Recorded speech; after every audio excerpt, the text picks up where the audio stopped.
दोस्तों, स्वागत है आपका ट्रू ट्रेंड स्टोरीज चैनल के अंदर। आज मैं आपको हॉन्टेड हाईवे की कहानी कहने जा रहा हूँ, तो चैनल को सब्सक्राइब कर लीजिए जल्दी से और बेल के आइकन को दबा दीजिए ताकि आपको नए वीडियो की नोटिफिकेशन जल्दी से जल्दी मिल जाए। Haunted highway. राजपुरा इलाके की पुलिस आजकल बहुत ही परेशान थी। पिछले एक साल से हाईवे पर हर रोज के हिसाब से लगभग एक मौत हो चुकी थी, मतलब कि कुल मिलाकर 365। यह मौतें कैसे हो रही थी, क्यों हो रही थी, कौन कर रहा था? पुलिस अभी तक इस राज का पर्दाफाश नहीं कर पा रही थी। एक्सीडेंट भी ऐसे होते जो समझा ना आते। लोगों की मौत का कारण भी कई बार पोस्टमार्टम में ना था। पुलिस पिछले 3 महीने से लगातार गश्त पर लगी हुई थी। अपराधी अपराध करके चला जाता, पुलिस टपाली रह जाती। अब एक नए अधिकारी विनय रावत को जांच का जिम्मा सौंपा गया था। जवान ऊर्जा से भरपूर विनय रावत रोमांचक केसों में रुचि रखने वाला था। उसने बड़े बड़े खतरनाक केस सॉल्व किए थे। उसने एरिया जहां साल में कितने एक्सीडेंट हुए, कौन कौन लोग थे जो मारे गए, इस सब की जानकारी ली। पूरा एक नक्शा उस रास्ते का। तिथिवार और अन्य जानकारी लेने के लिए उसने पुरानी केस फाइल पढ़ना शुरू किया। पहली घटना थी 9 दिसंबर 2007, दिन मंगलवार, रात 8 बजे। पुलिस को सूचना मिली कि हाईवे पर एक बहुत बड़ा एक्सीडेंट हुआ। पुलिस वहां पहुंची, जांच पड़ताल की। गाड़ी पेड़ से टकराकर नीचे खाई में गिर गई थी और उसमें बैठे 5 जन दूसरी दुनिया में कुछ कर चुके थे। गाड़ी में आग भी लगी। गाड़ी में आग नहीं लगी थी दोस्तों, सब कुछ सामान्य था। ऐसा लगता था कि ड्राइवर गाड़ी का संतुलन खो बैठा था। साधारण एक्सीडेंट मानकर सबने केस बंद कर दिया। अभी हफ्ता भी न बीता कि दूसरी दुर्घटना हो गई। इसी तरह हर मंगलवार एक एक्सीडेंट की खबर वहां से आने लगी और हर एक्सीडेंट में 4-5 लोग मृत्यु के काल में समा जाते। गाड़ी अपनी स्पीड में जा रही थी। गाड़ी में पति पत्नी, उनका एक बच्चा और बूढ़ी माँ थी। तभी गाड़ी हिचकोले खाने लगी। रवसी ने जैसे तैसे बैलेंस ठीक किया और गाड़ी में ब्रेक मारे। की आवाज करती हुई गाड़ी में अचानक ब्रेक मारने से टायर सड़क पर कुछ दूर तक घिसड़ती चली गई थी, लेकिन गनीमत थी कि खाई में नहीं गिरी। सबने भगवान का शुक्रिया अदा किया। अभी वह गाड़ी से निकलकर देखने की सोच रहे थे कि तभी ऐसा लगा जैसे कोई गाड़ी को पीछे से धक्का मार रहा है। वह देख पाते तब तक गाड़ी नीचे की ओर और फिर जोर का धमाका, धूम धड़ाक, और गाड़ी के परखच्चे उड़ गए। और उसके बाद सारी सड़क पर जोर जोर से अट्ठासों की आवाज आने लगी, जैसे कोई खुशी मना रहा हो। थोड़ी देर बाद सब शांत था। गाड़ी अपनी रफ्तार से जा रही थी। यह 6 दोस्त थे जो एक खुली गाड़ी में मौज मस्ती के लिए घर से निकले थे। तभी एक दोस्त बादल ने गाड़ी रोकने को बोला। रुक रुक भाई, लोग, मुझे टॉयलेट जाना है। रोकते रोकते भी गाड़ी कोई 100 मीटर बाद जाकर रुकी। बादल बाथरूम करने गया। थोड़ा पीछे झाड़ियों की तरफ गया। मुड़कर गाड़ी की तरफ जाने लगा तो क्या दिखता है? ये क्या? ये देखता है कि गाड़ी खाई की तरफ जा रही है। उसने आवाज मारी, ये क्या कर रहे हो? लेकिन लगता था किसी ने सुनी नहीं और उसके देखते देखते ही गाड़ी खाई में। भयंकर विस्फोट हुआ, धड़ाम। उसकी आंखों में भय तैर गया। भयंकर अट्ठासों की आवाज चारों तरफ गूंजने लगी। डर के मारे वह पेड़ के पीछे छिप गया। ऐसा लग रहा था जैसे कोई साया गाड़ी को गिरते देख ठहाके लगा रहा है, जैसे कि उसने कोई जंग जीत ली हो। आश्चर्य और डर के मारे वो बेहोश हो गया। जब होश आया तो पुलिस स्टेशन में रिपोर्ट दर्ज कराई। सभी ने समझा कि दोस्तों के एक्सीडेंट ने एक्सीडेंट से मानसिक संतुलन बिगड़ गया है और उसकी रिपोर्ट दर्ज कर उसे वापस भेज दिया। यह एक पुलिस बहन थी जो मौके का मुआयना करने के लिए उधर घूम रही थी। अधिकतर मंगलवार को ही होते हादसे उनकी बेचैनी बढ़ा रहे थे। उन्हें लगता था कि शायद लूटपाट के लिए कोई एक्सीडेंट करवा रहा है। पुलिस वैन जैसे ही मौका ए वारदात पर पहुंची, ऐसा लगा जैसे किसी ने गाड़ी की ही ऊपर उठा लिया। सभी भयभीत हो गए, सामने देखने की कोशिश की कि क्या हो रहा है। दो पुलिस वाले तो गाड़ी को खाई की तरफ जाते देख गाड़ी से कूद गए और गाड़ी एक धमाके के साथ सड़क से खाई में परखच्चे उड़ गए। दोनों पुलिस वाले जो कूदे थे वह भी इस धमाके के साथ साथ जंगल में गिर गए और उनके भी परखच्चे उड़ गए। कोई भी जीवित नहीं बचा। यह देखने के लिए वास्तव में हुआ क्या था।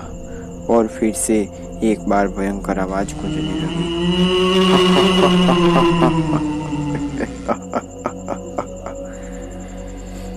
सबका अंजाम यही होगा, मेरे रास्ते में जो भी आएगा। धूम धड़ाक और फिर शांति। इन सभी एक्सीडेंट की जांच पड़ताल में सामने आया कि लूट की कोई वारदात नहीं हुई थी। सभी यात्रियों के शरीर पर जो जेवर वगैरह थे वह सुरक्षित थे और अगर किसी के पर्स वगैरह थे तब वह भी सही सलामत, मतलब साफ था कि लूटपाट का इरादा नहीं था। अब पुलिस ने दूसरे एंगल के ऊपर लग गई कि किसी ने दुश्मनी की वजह से तो नहीं किया और जितने भी एक्सीडेंट हुए थे क्या उन सब में कोई साम्य था, एकता थी? क्या इनकी लिंक जुड़ गई थी? किसी ने बदला लेने के लिए किया था? विनय रावत मरने वालों की तहकीकात की और एक आश्चर्यजनक बात सामने आई कि सभी लोग एक ही कॉलेज के पढ़े हुए थे। वह छात्र भी और वह परिवार भी और अन्य परिवारों की कुछ सदस्य भी, यानी कि कभी ना कभी कुछ ना कुछ गड़बड़ जरूर है। वीना ने सभी के बारे में जानकारी शुरू कर दी और बाद में उस कॉलेज से संबंधित जो मुख्य बात पता लगी कि 2 साल पहले कुछ छात्र पिकनिक मनाने के लिए उस रास्ते पर गए थे और उनमें से एक की एक्सीडेंट और उसके ठीक है साल बाद यह दुर्घटना शुरू हुई है और वह मौत मंगलवार के दिन ही हुई थी। उसकी लाश भी नहीं मिली थी और सब लोग छानबीन कर वापस आ गए थे और एक्सीडेंट का केस समझ बंद कर दिया गया था। विनय उसके माँ बाप से मिला और उस लड़के मोहन के बारे में पूछताछ की, उसके दोस्तों के बारे में पूछताछ की और अब उसके दिमाग में बहुत बड़ी योजना चल रही थी। वह एक सिद्ध योगी बाबा के पास गया और उनको सारी बात बताई। उन्होंने कहा, काम तो मुश्किल है लेकिन फिर भी उनकी मदद करेंगे और अगले मंगलवार के लिए उन्होंने अपनी कार्रवाई करने का निश्चय किया और फिर वह मौके का मुआयना करने के लिए हॉन्टेड हाईवे पर गया। उसने वहां का रास्ता रोक दिया ताकि कोई सवारी पैसेंजर उस रास्ते से ना गुजरे। योगी बाबा ने साथ मिलकर पूरी तैयारी कर ली। सभी लोगों ने ये एक पुलिस जीप थी जिसमें हर तरह से प्रशिक्षित कुछ जवान थे जो कोई भी मौका देखकर एक्शन ले सकते थे। जीप अपनी गति से जा रही थी और जवान मस्ती में गाने गा रहे थे। हालांकि उन्हें पता था कि आगे क्या होगा, लेकिन उन्हें यह जाहिर नहीं होने देता था कि आगे क्या होने वाला है। निश्चित स्थान पर जीप के आते ही एक बवंडर सा आ गया और फिर उनकी जीप हिलने लगी। जवान जो कि पहले से ही तैयार फुर्ती से सड़क की साइड जंप मार गए और इसी के साथ एक धुआं वातावरण में फैल गया। इसकी आड़ लेकर कि वह सभी झाड़ियों के पीछे छिप गई। जीप धूम धूम धड़ाक और उछलकर खाई में। तभी अट्टहास की आवाज गूंजने लगी।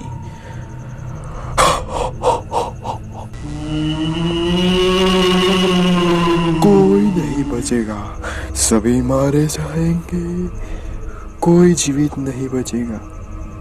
किसी को नहीं छोड़ूंगा, जो भी मेरे रास्ते में आएगा सब मारे जाएंगे। एक काला साया जमीन से कोई 20 फीट की ऊंचाई पर हवा में लहरा रहा था और उसके चारों तरफ जैसे कोई बवंडर उठा रहा था। और सिद्ध योगी बाबा का काम शुरू हुआ। बाबा ने अपने कमंडल में से गंगाजल लेकर मंत्र पढ़ा और फूंककर साए पर फेंका। साया एकदम धम से धम की आवाज करता हुआ जमीन पर गिर गया और थोड़ी दूर तक लुढ़का, लेकिन जल्दी ही संभल गया और उठ खड़ा हुआ। कौन है जो मेरे रास्ते में जा रहा है?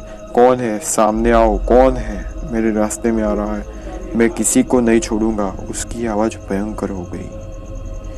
तब तक वहां से धुआं हटा गया था और चारों जवानों ने चारों तरफ से मोजा संभाल लिया था। अब उसके चारों ओर जवान मसाल लिए हुए खड़े थे और एक साइड में योगी बाबा रुद्राक्ष की माला लेकर मंत्र जाप कर रहे थे और मंत्र पूरा होते ही बार बार साए की तरफ फेंकने लगे। वह चिल्लाया, चिंगाड़ा, छोड़ूंगा नहीं, मैं किसी को छोड़ूंगा नहीं, मैं किसी को। तीसरी बार फिर मंत्र फेंका और वह साया फिर से जमीन पर गिर गया और अब वह अपनी असली शक्ल में आ चुका था। वह एक 20 साल का सीधा साधा गांव का लड़का था। तुम मोहन हो? बाबा ने प्रश्न किया। हाँ, मैं मोहन हूँ। तुम मुझे कैसे जानते हो? मैं तुम्हारे बारे में सब जानता हूँ। तुम सभी लोगों को क्यों मार रहे हो? तुम्हारी सब लोगों से क्या दुश्मनी है? तुम तो एक्सीडेंट में मरे थे ना, तो तुम जानते हो ना कि एक्सीडेंट में कितने घर बर्बाद होते हैं। हाँ, पर वो एक्सीडेंट नहीं था, मुझे जानबूझकर मारा गया था। लेकिन मैं तुम्हें क्यों बताऊं? तुम कौन हो? सिद्ध बाबा ने कहा, मैं तुम्हारा भला चाहता हूँ और तुम्हारे माँ बाप ने मुझे यहाँ भेजा है। वह तुम्हारे लिए बहुत परेशान है, तुम्हारी आत्मा की शांति चाहते हैं। तुम्हारा शरीर नहीं मिला था, इसीलिए वह तुम्हारा अंतिम संस्कार भी नहीं कर पाए। शांत होकर अपनी कहानी बताओ, हम तुम्हारी मुक्ति का उपाय करेंगे। इस बात ने मोहन को भावुक कर दिया और वह फूट फूट कर जोर जोर से रोने लगा और उसने जो कहानी बताई। गांव में शुरू से ही बुद्धिमान था और जब शहर में पढ़ने आया तो कुछ पैसे वाले लड़के हमेशा उसकी खिल्ली उड़ाते। वह कहता कुछ नहीं, लेकिन धीरे धीरे 1 साल के अंदर ही और सभी की नजरों में छा गया। यह बात उन घमंडी लड़कों को हजम नहीं हुई और उसमें दोस्ती का बहाना किया। एक दिन पिकनिक का इंतजाम किया।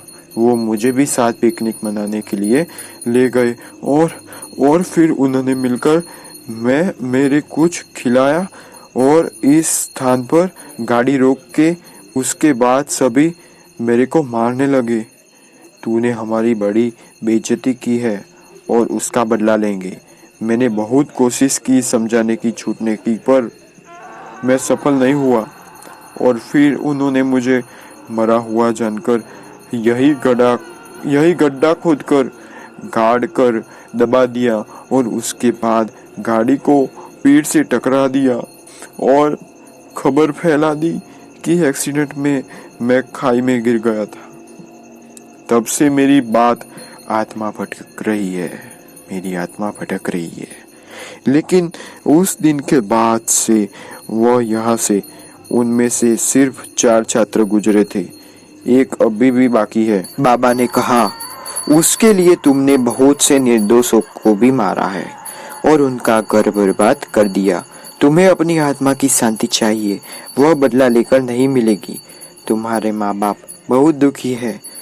तुम हमें वह स्थान दिखाओ, हम वहां से तुम्हारा शव निकाल कर उसकी गति कराएं। मोहन ने वह जगह अंकित कर दी और सिलसिला लेने लगा। बाबा ने उसके ऊपर मंत्र पढ़कर गंगा जल छिड़का और वहाँ हवा में गायब हो गया।